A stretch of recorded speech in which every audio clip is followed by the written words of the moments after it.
Good evening, नमस्कार साथीहरू। सन्चै हुनुहुन्छ? म त सन्चै छु।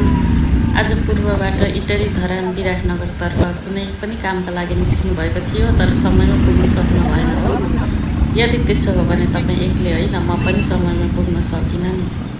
कारण हो निर्माणाधीन एसियन हाइवे अन्तर्गत कक्षा तुलारी सडक खण्डमा कलबट निर्माणको कार्यले गर्दा सडक अवरुद्ध, सडक जाम सहरबारीको लाम भएको छ।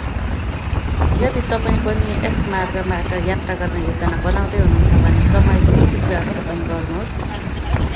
सधैँ लाग्ने समयभन्दा अलि चाँडै निस्किनुहोस्, किनभने बाटोमा जाम परिरहेको छ। हिजो आज यस्तो